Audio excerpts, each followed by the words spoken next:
আসসালামু আলাইকুম সম্মানিত ভিউয়ার্স। আসলে অত্যন্ত দুঃখ ভারাক্রান্ত মন লইয়া আবারও আপনার সামনে হাজির হইলাম যে গতকালকে বাংলাদেশও উত্তরাজ্যে বিমান দুর্ঘটনা হইয়া প্রশিক্ষণ বিমান বিধ্বস্ত হয়েছে একটা স্কুলের উপরে মাসুম বাচ্চা হল। আসলে সরকারি যে হিসাব দেওয়ার এটা তো ভুল তথ্য দেওয়ার। প্রায় 200-র উপরেও মানে মারা গেছে মানুষ। ইন্না লিল্লাহি ওয়া ইন্না ইলাইহি রাজিউন। আসলে এটা বহুত বড় একটা ডিজাস্টার হয়েছে। আর কত মার যে কুল খালি হয়েছে আসলে মাসুম বাচ্চাই নকল দেখা কোন সময় যে কোন বিপদে ইয়া পড়ে, কিন্তু এটা অস্বীকার করার কোনো সুযোগ নাই যে বর্তমান সিস্টেমে বাংলাদেশে যেটা প্রশিক্ষণ বিমান, তো এই যে গণবসতি এবং জনবহুল এরিয়ার মাঝে প্রশিক্ষণ লওয়ার কোনো কোনো দেশে কোনো নজির নাই, একমাত্র এই নজির বাংলাদেশও আছে।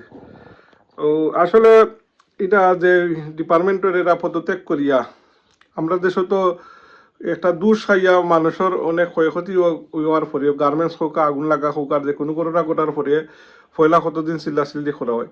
যাই হোক, এই বর্তমান পরিস্থিতি দেশের সকল কি আপনার ধৈর্য ধারণ করতা এবং পরিস্থিতি আপনার যেটুই গেছে এটা তো আমরা কেউ ফিরিয়ে আনতে পারতাম না, যাতে অদূর ভবিষ্যতে এ ধরনের দুর্ঘটনা না ঘটে আল্লাহর দরবারে ফানা থাকতাম এবং প্রশাসনের পক্ষ থাকিয়া যত ধরনের পদক্ষেপ নেওয়ার এটা নিতা আর পরিস্থিতি যাতে শান্ত থাকে এটাই আমরা কামনা করি। আর যারা ইয়া কি আপনার বর্তমানে ছাত্র সকল একটু ইমোশনও আসেন, তারা আর ইমোশন লইয়া কেউ খেলাও না, এটাই আমি অনুরোধ জানাইলাম। আর আমরা দোয়া করি এই পরিবার দিয়ে আল্লাহ ধৈর্য ধারণ তৌফিক দিতা, যারা এখানে মারা গেছিল আল্লাহ তারা শহীদি দরজা দান করতা। আল্লাহ সুবহানাহু ওয়া তাআলা দেশে বিদেশে আমরা কেউ এ ধরনের পরিস্থিতি ফলাইতা না, এই দোয়াও করি। আসলে খুবই দুঃখজনক। আর এটা বাংলাদেশ সেনাবাহিনী বিমান বাহিনী নিয়ে কোনো অবস্থাতে তারা দায় রাইতে পারে না।